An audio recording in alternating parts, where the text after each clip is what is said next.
ما و شما تا جای رسیدیم که پیغمبر خدا فرموده بوده است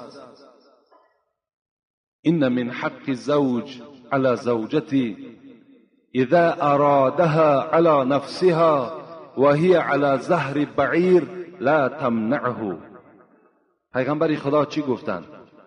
گفتن هر وقتایی که اگر مرد میخواهد که کام دل خود از زن حلالی خود برآورد، میخواهد که با زن خود هم صحبت شود، یعنی اگر عادی تر گوییم اگر خواهد که با زن خود خانه‌داری کند، اگرچه زن در بالای اشتر هم که سوار باشد باید که سخن مرد را رد نکند.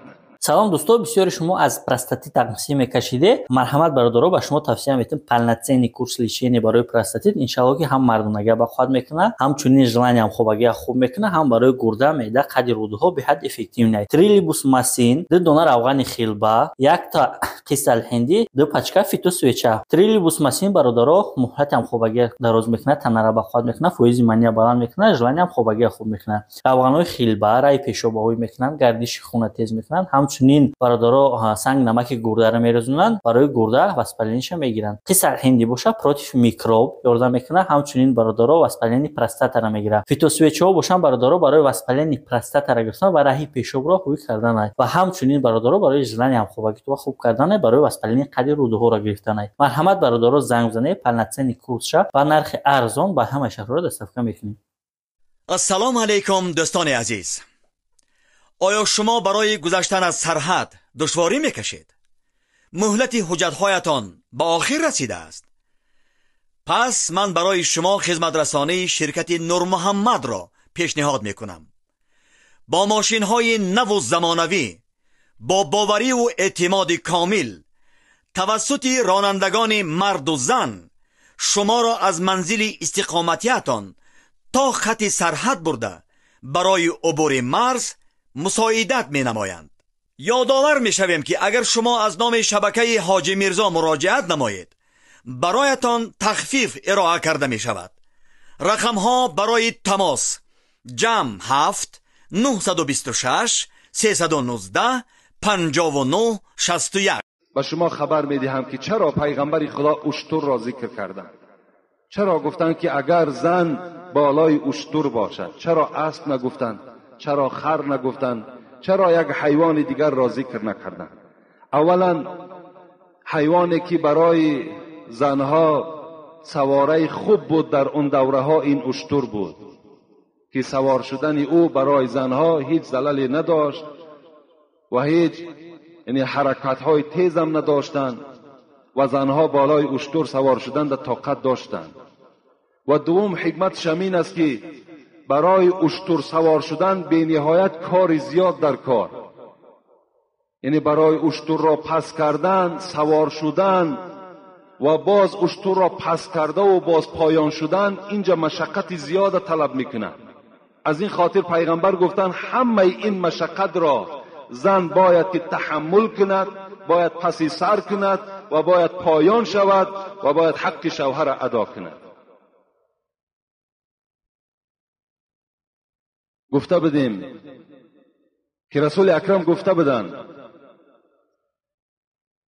کدام مردی که زن خود اگر دعوت میکند به سوی فراش خود، به سوی جایگاه خواب خود، فلتأتیه و ان کانت علی التنور، پیغمبر گفتند اگر چندی که در حالت نانپزی هم که باشد، اگر مرد از او طلب کند باید که نزد تنور ترک کند و نزد شوهرش حاضر شود.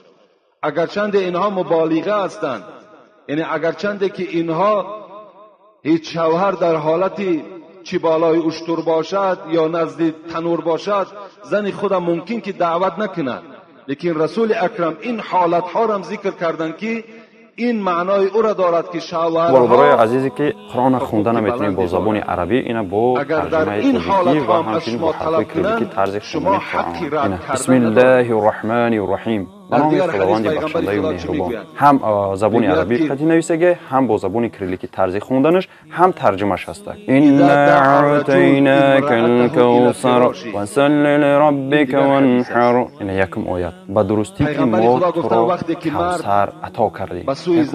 این اعطیناک الکوثر. هر یک آیتی که میخونه ترجمهش هست. هم با زبان عربی نویسگه، هم با زبان کریلیکی نویسگه، هم ترجمهش با زبان تاجیکی هست. سلام علیکم و رحمت الله و برکاته. میگوید نه، من در پهلوی تو خواب نمیکنم، من نزد نبیرهام خواب میکنم، یا نزد کیرینم خواب میکنم، یا نزد دخترم خواب میکنم، یا اینکه خلاص گپی مرد رد میکند. نمی آید.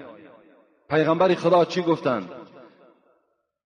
فبات غضبان علیها لعنتها الملائکه حتی تصبح. بین چی یک وعیدی سخت نسبت زن هاست. وقتی که گپی مرد که رد شد، سخن مرد که قبول نشد، البته مرد غمگین می شود، مرد غضبناک می شود. رسول اکرم گفتن وقتی که این مرد غضبناک شد، وقتی این مرد درمند شد و خواب کرد، ای زن گفت یقین بدان که تا صبح دمیدن تو در لعنت ملائکه ها گرفتار هستی. تا وقتی که صبح میدمد تمام ملائکه ها میگویند که لعنت خدا بر تو باد که تو سخن شوهر را رد کردی. دیگر حدیث پیغمبر خدا چی میگوید؟ بین والذی نفسی بیدی، قسم به خدا گفتن پیغمبر ما و شما، قسم بر آن خدایی که جان محمد در دست اوست، ایما رجل یدعو امرأته الى فراشی فتأب علیه الا كان الذي في السماء ساخطا علیها حتی یرضى عنها. پیغمبر خدا گفتند وقتی اگر مرد زنی خود دعوت میکند نزد من بیا، باز این زن کدام شرط و شرایط او را نمیگذارد که نزد مرد بیاید، در پهلوی مرد ایستد، حالان که وی زنی وی است، باید که وی اطاعت کند هر زمان، هر ساعت، هر وقت. فتأب علیه، ابا میکند، سخن مرد قبول نمیکند. پیغمبر خدا گفتن یقین داند که الا کان الذی فی السماء، آن ذاتی که در آسمان است، مقصد از ذات آسمانی این خداوند است، ساخطا علیها حتی یرضى عنها، انا همون ذات از این زن ناخشنود می شود، غضبناک می شود تا وقتی که اگر این زن شوهر خود راضی نکرداند. بین خداوند از این زن ناراضی، ملائکه ها از این زن ناراضی، پیغمبرها از این گونه زن ناراضی. وای به حال این زن که حال این زن چی می شده باشد وقتی که خداوند ناراضی باشد، پیغمبر ناراضی باشد، ملائکه ها ناراضی باشد، پس حیات برای این گونه زن در روی زمین چگونه جایز است؟ خدا نکرده اگر همون شب این زن امانت به سوی خداوند تسلیم کند، یعنی جان به حق تسلیم کند، این زن یقینا وارد جنت نمی شود. زیرا که پیغمبر خدا میگوید ایما امرأة ماتت و زوجها عنها راض دخلت الجنه. کدام زنی که از دنیا میگذرد در حالتی که شوهرش زنده است و شوهر از او راضی است، دخلت الجنه، این زن وارد جنت می شود. زنی که اگر شوهر از او راضی باشد، شوهری که از او غضبناک باشد، ناراضی باشد، پس او زن چگونه وارد جنت می شود؟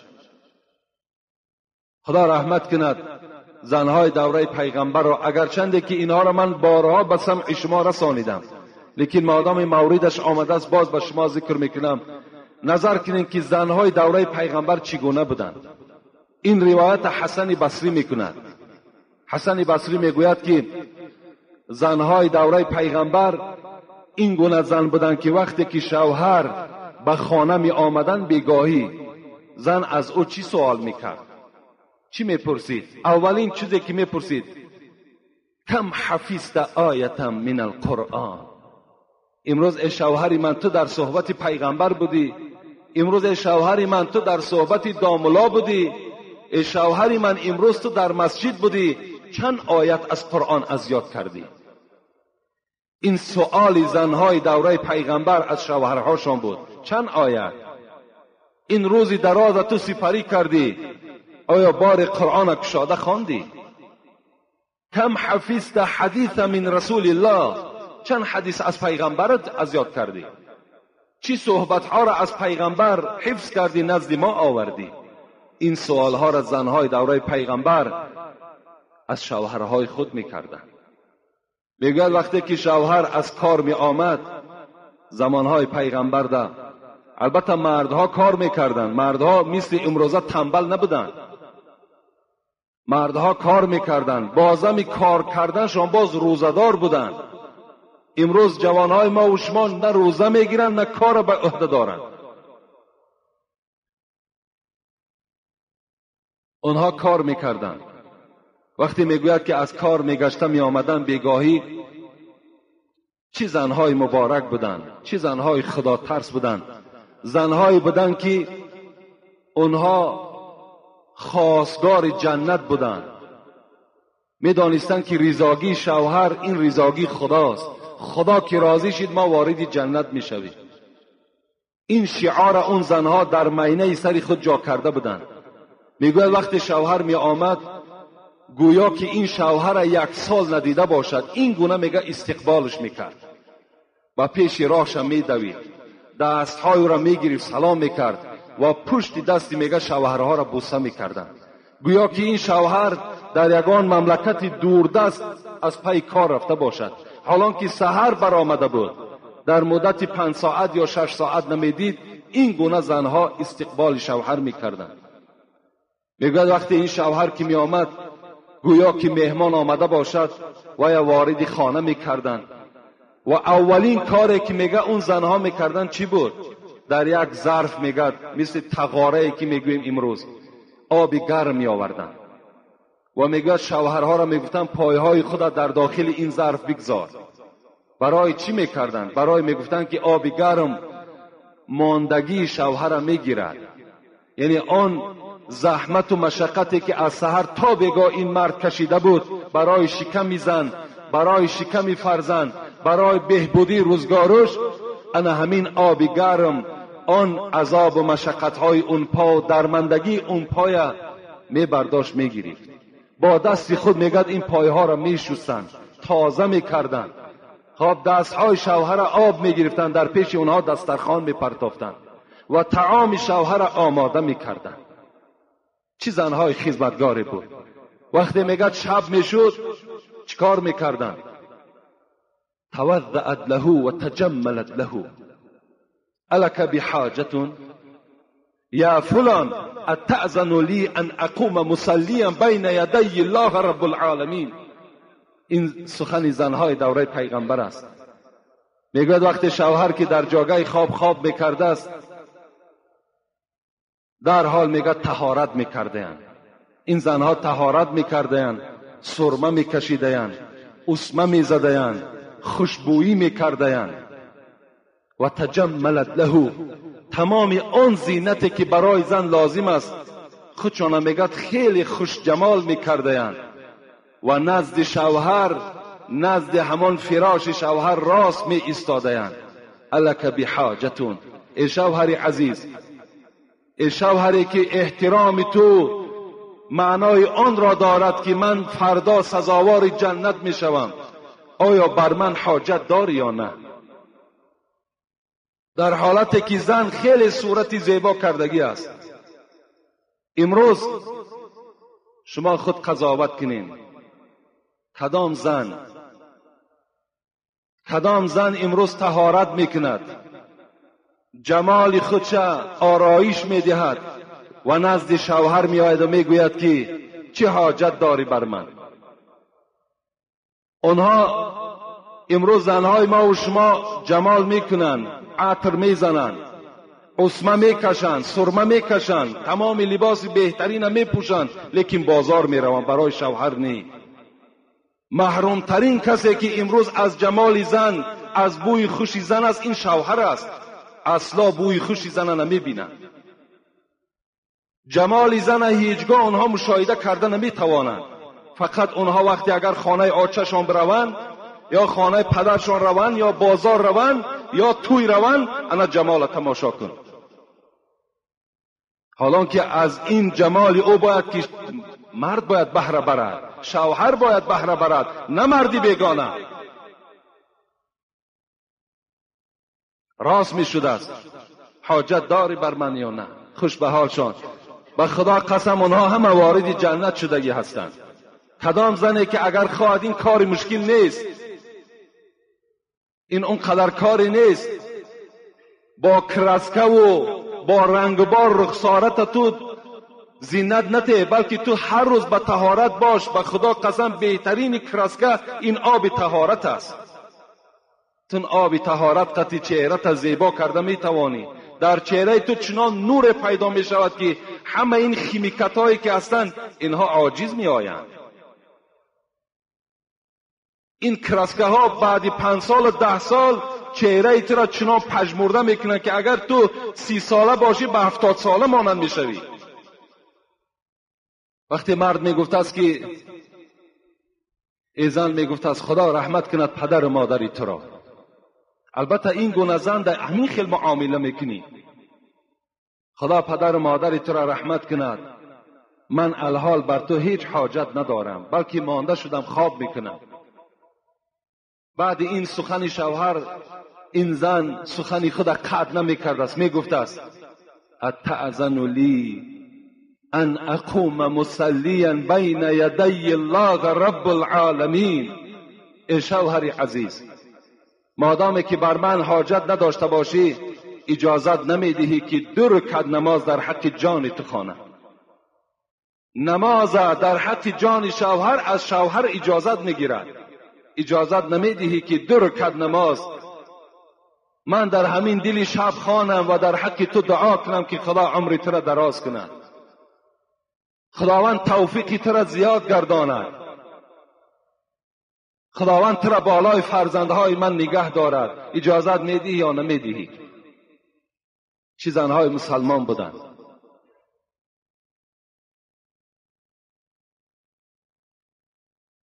اونها میدانستند که این معامله فردا به نهایت مکافات کلان دارد.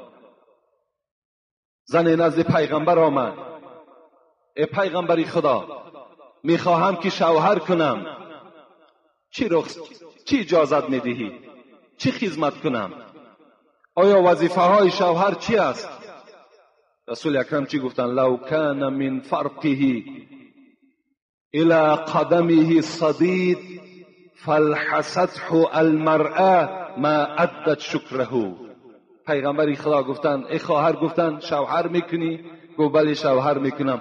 گفتن حق شوهر این است که اگر از تار سر شوهر تا کف پای شوهر اگر زرداب باشد یا خون باشد، اگر تو زبان خود براری فالحسته، اگر پاکیزه بدن همین شوهر، تا حال شکرانه شوهر به جا آوردی، تا حال تو شکر شوهر به جا آوردگی نیستی. اگر چند همین عمل قبیح را، همین عمل دشوار را تو اگر به عهده گیری و اگر انجام دهی. این گونه بودن زنها. قصه ام سلیم چه قصه هست که عبرت آمیز است برای همه زنهای روی دنیا. موردی گفتنش آمد، نگاه کنید که در کدام حالت ام سلیم با شوهر خود خانه‌داری میکند. کدام حالت بالای ام سلیم آمده بود. ام سلیم این مادر انس است. حضرت انس مادرش ام سلیم بودند. پدر انس وقتی از دنیا میگذرد، ام سلیم به شوهر میماند. یک زمان از ام سلیم سپری می شود از مادر انس و مادر انس شوهر می کند. شوهر دویومی او ابو طلحه می باشد. ابو طلحه بسیار آدم خدا ترس بودند، بسیار آدم خدا جوی بودند و باغ کلان هم داشتند. میگوید وقتی که ابو طلحه را گرفت، بعد 1 سال گذشتن ام سلیم باز صاحب یک فرزند شدند از این شوهر دوم که این فرزند را نامش را گذاشتند عمیر نام گذاشتند. عمیر میگوید روز به روز دسترویک میشد، کلان میشد. چی در نزد پدر و مادرش عزیز بود، بسیار پدر و مادر دوستشان میداشتند. حتی پیغمبر خدا میگد گاه می آمد همین عمیر را میگد، همین فرزند ابو طلحه را نوازش میکرد، با او بازی میکرد، او را مذاق میکرد. باری میگد همین عمیر بیمار شد، بیماری تب. ابو طلحه میگوید روزا روزدار بود، بیگاهی به خانه می آمد و میپرسید که عمیر چگونه هست، از حال او میگه خبر میگرفت. گاه روز میگه تبش بلند میشد، گاه روز تب عمیر پس میشد. خاصه از بین هفته گذشت یا 2 هفته گذشت، یک روز میگه همین ابو طلحه از پی صحرا شدن، از پی کار شدن که فرزندشون عمیر تبش بلند شد. تب بلند شد و مادرش ام سلیم اطراف فرزندش میدوید، دوایی میکرد، دوستداری میکرد، آب خنک می آورد. لیکن قضای الهی بوده است، عمیر از دنیا میگذرد. میگفت قسمی بیگاه بود، آمد ابو طلحه بود. در حال میگد این ام سلیم این فرزند خود عمیر را میگد غسل داد، تازه کرد و در کفن میگد گرفت و برد در خانه دیگر گذاشت. وقتی بیگاه شد میگوید که این ابو طلحه که آمد پرسان کرد. اولین سوالی که کرد حال عمیر چگونه است، فرزندمان چی خیل شد؟ ام سلیم چی جواب دادند؟ میدانستند که ابو طلحه روزدار است. گفتند امروز نظر به پیشینه کاملا خوب است و الحال ابو طلحه استراحت دارد، خوب می شود که از حال او دیگر خبر نگیری. ابو طلحه میگد با یک دلی پور چیکار کردند؟ رفته در خانه ای که دائم طعام میخوردن نشستند و ام سلیم میگوید طعام آوردم، روزه را کشادند. شب میگوید در پهلوی این ابو طلحه خواب کردم و حتی با ابو طلحه خانه‌داری کردم. کی میتواند؟ چگونه زن میتواند که در خانه‌ای که در پهلوی او هست، فرزند او وفات کردگی هست، یگانه فرزند او، در همین خیل حالت باز شوهر خود خدمت میکند، به شوهر سیر آشکار نمیکند. برای چی؟ تا که ابو طلحه روزدار است. اگر من گویم که وی وفات کرده است، این الک غمگین می شود، یعنی اشتهای او می گردد، طعام نمی خورد و ضعف و بی‌قوتی ابو طلحه را فرا می گیرد. گفته چی یک نیت های نیکی در مینه سر ام سلیم دور می گشت. همون شب خانه‌داری کردند. میگد قسمی سحر شد. زنهای اون زمان عادت داشتند که پیش از شوهر میخیزند و آب طهارت برای شوهر آماده میکردند. امروز کم است آن زنهایی که برای شوهر آب طهارت گیرند، کم است. شوهر میخیزد، خود میرود طهارت میکند، تا حال زن خواب است. بعض زنهای دیگر حتی که اگر آمده جماعتی بامداد میخوانیم میریم، تا حال برزگاه خواب است، بیدار نیست.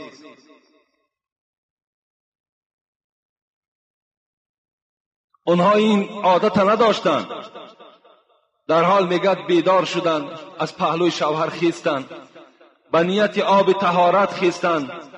لیکن مادامی که مادر بودند دلشان طاقت نکردند. گفتند ابو طلحه گفتند اگر مبادایی که یگان کس یک ودیعت، یک امانت به ما و شما دهد، مثل خواه بیل است، خواه تیشه است، خواه لباس است، و یک مهلت برای او به ما و شما جدا کند، آیا او را گرداندن دادن لازم است یا نه؟ ابو طلحه گفتن البته امانت باید خیانت کردن در کار نیست. امانت چیزی هست که باید در حال به صاحبش گردانده شود. گفت ابو طلحه گو آگاه باش که امشب همون امانتی که فرزند ما و شما عمیر بود جان را به حق تسلیم کرده بود.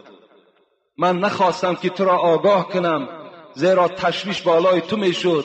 تو آدم روزدار بودی، تو آدمی مانده بودی. از این خاطر من وی را غسل دادم، کفن کردم. الحال برای تو خبر میدهم. ابو طلحه میگوید غضبناک شدند، از جای خود خیستند و دوان نزد استاد خود، معلم خود، سرور خود، راهبر خود حضرت محمد صلی الله علیه و سلم روانه شدند. آمدن نزد پیغمبر شکایت کردن: پیغمبر خدا، این حالت دیروز بیگاهی بالای فرزند من رخ داد، لیکن زن من این حالت را برای من بیان نکرد. این چی میشده باشد؟ پیغمبر خدا گفتن: خوش به حالت ای ابو طلحه که چی زنی مسلمان را تو صاحب هستی. امشب این خانداری که شما کردین پیغمبر خدا به نور نبوت دانستند. گفتن از این نطفه شما، از این خانداری شما به نهایت فرزندی خوبه به دنیا می آید. صحابه ها حکایت میکنند که وقتی پیغمبر از دنیا گذشتند این زن فرزند را تولد کرد به نام عبدالله، که بعد این عبدالله میگوید باز 8 بچه دیگر تولد شد، 9 بچه شدند که همه اینا حافظ قرآن بودند. همه این به خاطر چی آمد؟ به خاطر احترام شوهر آمد، احترام ام سلم از برای شوهرش آمد. این 9 تا حافظ قرآن، این حزل نیست، این شوخی نیست. خداوند با همون زن نصیب میگرداند که اگر احترام شوهر داشته باشد، با قدر شوهر میرسیدگی باشد. چگونه زنهای خوبی بودند، چگونه زنهایی بودند که با شوهرهای خود این گونه معامله ها را میکردند. میگوید اسماء در حکایت صحابه میگذرد، اسماء میگوید فرزند یزید انصاری بود. بار میگوید نزد پیغمبر آمدم و گفتم: پیغمبری خدا، پدر و مادرم فدای جان تو باد، من نماینده از بین زنها هستم، مرا نماینده انتخاب کردند و با پیش جناب شما روان کردند تا که از تو من سؤال دارم. گفتن: چی سؤال داری ای اسماء؟ میگوید اسماء گفتن: پیغمبری خدا، تو هم پیغمبری مردها هستی هم پیغمبری زنها هستی. گفت: بله، من هم پیغمبری مردها هستم هم پیغمبری زنها هستم. گفت: ای پیغمبری خدا، امروز مردها نماز جمعه میخوانند، مردها نماز 5 وقته جماعت میخوانند، امروز مردها نماز جنازه میخوانند، امروز مردها عیادت بیمار میکنند، امروز مردها حج میکنند، امروز مردها عمره میکنند، امروز مردها از همه بزرگ جهاد میکنند و ما در خانه مستور هستیم، با ستر هستیم، در خانه نشسته هستیم، فرزندهای اونها را در شکم خود میبرداریم، شهوت اونها را میشکنیم، لباسهای اونها را میشوییم، لباسهای اونها را میدوزیم. ای پیغمبری خدا، باز بازم این مردها در ثواب از ما گذشتند. رسول اکرم میگوید طرف اصحاب گشتند، گفتند: آیا در بین زنها چنین سؤال کننده را میابید یا نه؟ این سؤالی که این زن کرد آیا از زبان هیچ زن شنیدگی هستین یا نه؟ گفتن: نه پیغمبری خدا، اولین سؤالی است که ما از زبان اسماء شنیدیم. رسول اکرم چی گفتن؟ ای اسماء، گفتن رفتن نزد همه آن زنهایی که تو را برای خود نماینده انتخاب کردند، با همه زنها آگاه کن که اگر زن جهاد کند، اگر چی مقدار ثواب گیرد، شما هم همون ثواب میگیرین، در حالتی که اگر احترام شوهر داشته باشید. 5 وقت نمازی که شوهرها میخوانند و آنها هر روز 135 ثواب از خود میکنند، شما هم همون ثواب در خانه میگیرین اگر احترام شوهر داشته باشید. اگر شما شوهر قبول کنین، با زبان خود آنها را آزار ندهین، با چهره های ترش خود دماغ اونها را ویران نکنید، شما هم همون ثوابی که امروز مردها چه از حج باشد، چه از عمره باشد، چه از نماز باشد، شما هم صاحب میشوید وقتی که اگر احترام شوهر داشته باشید. لیکن هزار افسوس امروز شوهرها را میبینی بیچاره چه عرابه میکشند، چی ماشین میشوند، چی در قدهای راه خدمت مردهای دیگر را میکنند. یعنی همه برای بهبودی زندگی هست. یکی وقتی بیگاه میرود شاید بیچاره به 1 سامان رود، شاید به 2 سامان رود، شاید به 5 سامان رود، شاید روز هیچ برار نشود، بی پول رود. لیکن از آزار زنها چه مشقتی دارد. برابر قبول شدن حالان که خوش آمدی، مرحمت، چیکار کنیم ای شوهر، خسته نشو، انشاءالله این مشکلات ها دور می شود. این گپ های نیک ماندگی چه عذاب های با زبان نسبت شوهرها می دهد. روز میگوید پیغمبر خدا عایشه را فریاد کردن عایشه نزد من بیا و گفتن ایما امرأة کلفت زوجها فی نفقتها ما لا یطیقه لم تنلها رحمت ربی و لیس لها شفاعت یوم القیامت. ای عایشه گفتن آگاه باش، کدام زنی که اگر با زبان خود شوهر خود آزار میدهد یا از شوهر خود آن مقدار مال طلب میکند که ما لا یطیقه، شوهر طاقت او را ندارد و این زن طلب کرده ایستاده است، لم تنلها رحمت ربی، یقین داند که رحمت خدا بالای این زن نمیبارد. و لیس لها شفاعت یوم القیامت، و این زنی که شوهر خدا آزار میدهد این از شفاعت من روز قیامت محروم است. این زنها امروز وجود دارد. امروز چی دعوت‌های از مردها میکنند، چی تشکیل‌های طلب میکنند که مردها طاقت او را ندارند، چی گناه‌های از شوهرها طلب میکنند، چی راه معصیت طلب میکنند که همین کار انجام میدی، همین معرکه را میکنی، فلانی را در خانه من حاضر میکنی، حالان که این گناه است. شوهری هست که خدا ترس است میگوید من حاضر نمیکنم، لیکن شوهر او را زن پیوسته آزار میدهد، چی به زبان باشد و چی به دست باشد. وای به حالش که البته اونها وارد جنت نمیشن. این دنیا یک دنیای است که بی نهایت قلیل است، بی نهایت کم است. زود است که این شوهر و این زن در پیشگاه خداوند راست میشوند. اون حالت این زن 1000 پشیمان که شود دیگر پشیمانی نزد آتش دوزخ هیچ فایده ندارد. پشیمانی این دنیا را فایده دارد، احترام در این دنیا فایده دارد، اون دنیا دیگر پشیمانی و احترام دیگر هیچ معنی ندارد. حتی بین رسول اکرم میگوید لا تؤذی امرأة زوجها فی الدنیا الا قالت لها زوجته من الحور العین. وقتی میگه در دنیا مردک زیر تحقیر زن قرار دارد، یعنی پیوسته شوهر آزار میدهد، پیوسته سخن شوهر قبول نمیکند، با شوهر دائم با زبان درشت خود معامله میکند. رسول اکرم چی گفتند؟ گفتند که این مردها در جنت زنها دارند به نام حور العین. همان حور العین، همان حورهای جنتی وقتی این معامله بدی زنها را که در دنیا نسبت شوهرها که میدیدند چی میگفتند؟ به زن چی میگفتند؟ قاتلک الله. این چی یک سخنی سختی از جانب حورهای جنتی نسبت زنهای دنیوی است. قاتلک الله فانما هو عندك الدخیل یوشک ای یفارقک الینا. میگفت است که ای زن دنیایی اینقدر شوهر آزار میدهی، اینقدر شوهر خوب قبول نمیکنی، قاتلک الله، خدا تو را قاتل کند، خدا تو را هلاک کند. فانما هو عندك الدخیل، یقین بدان ای زن دنیایی که این شوهر در نزد تو موقت است، این در نزد تو مهمان است. یوشک ای یفارقک الینا، زود است که تو را ترک میکند ای زن دلازار و نزد ما میآید.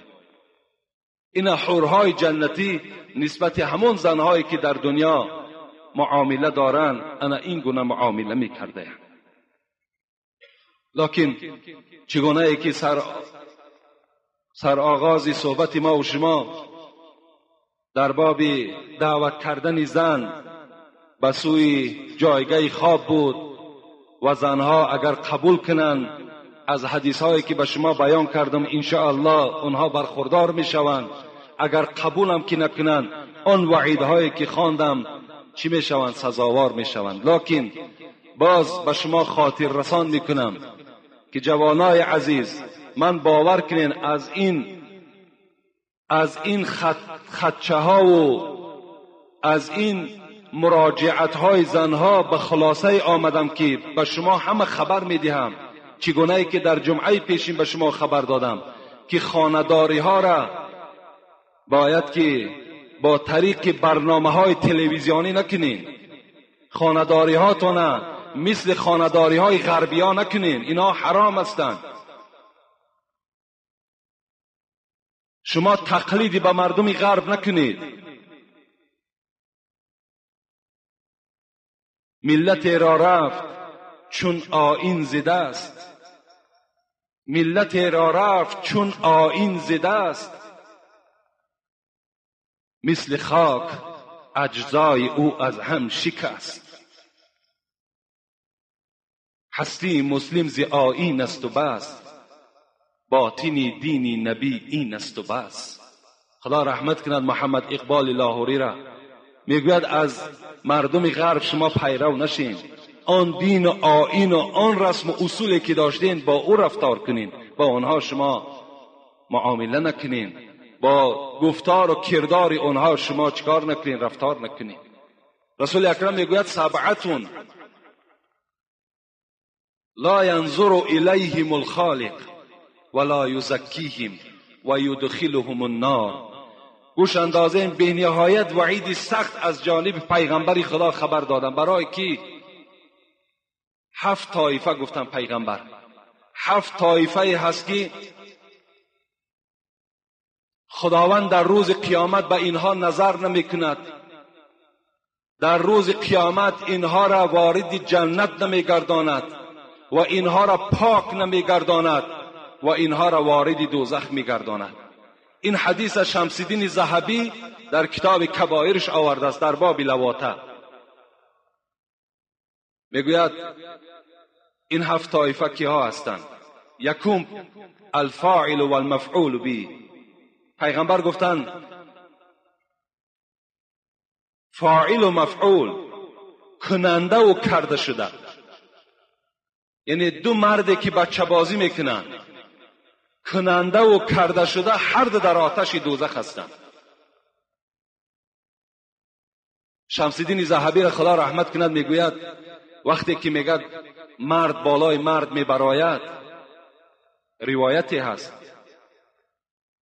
عرش پروردگار میگوید در حرکت میدر آمده است، عرش الهی میگوید می جنبیده است و خداوند میگوید چنان غضبناک میشده است از عمل این 2 مرد که حتی میگوید غضبش نزدیک است که آسمان را بر زمین بچسباند.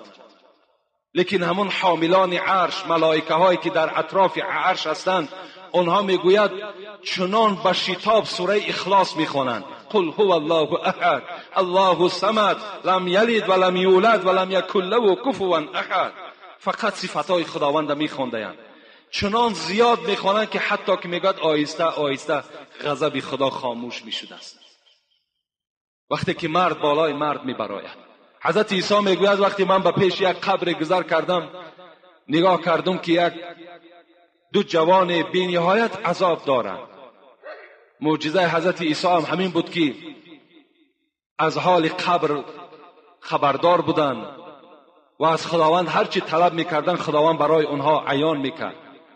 میگوید پرسان کردم ای 2 جوان برای چی شما در این عذاب گرفتار شدین؟ میگوید عذابشان این گونه بود، یک تایمین جوان میگوید مثل آتش میشد، حمله به سوی دیگر میکرد، وای میسوخت، عذاب میکشید. باز یک زمان پس همون به جوانی رفیقی که سوختگی بود، وای باز شکل آدم میکشود، وای آتش میشود، باز اینش میسوزاند. وقتی پرسان کردیم گفتند ما هر دو در دنیا با خواهش یکدیگر بچه بازی میکردیم، یعنی وای مرا استفاده میکرد، من وای را استفاده میکردم. امروز عذاب ما تا روز قیامت همین است که وای مرا میسوزاند، من وای را میسوزانم. چه یک عمل زشتی هست. امروز همین عمل زشتی که پیغمبر خدا 1000 و قریب 500 سال پیش یاد کرده است امروز در بین مردم ما و شما وجود دارد. اگر شما آگاه باشین در ماه می بود وقتی در حکومت مجلس شد از لیلی کوتل 2 آدم آورده محکم کردن، یک تاش بچه 5 ساله یک تاش بچه 19 ساله. هم لیلی کوتل ما و شما همون کودک که رسیده است وای با بچه امکش بوده است، همون کودک 5 ساله را رسیدند که وای کودک دیگر بیچاره هیچ جای آبادش نمانده است. لیکن حکومت باز غمخوار همین بدبخت کرده است. 8 سال وای از حقوق آزادی محروم کرده است. اسلام چی میگوید؟ اسلام میگوید بچه باز کشتن در کار. با 3 راه فقهای ما و شما گفتن، صاحبان مذهب. یکی گفتن با شمشیر کشتن در کار، دیگری گفتن نه، هر اینها را به آتش سوزاندن در کار در دنیا. حضرت امام ابو حنیفه صاحب مذهب ما و شما گفتن اینها را از بلندی پرتافتن در کار. چقدر جای بلند میابین از بلندی میپرتاینشان. این است گفتن جزای اینها.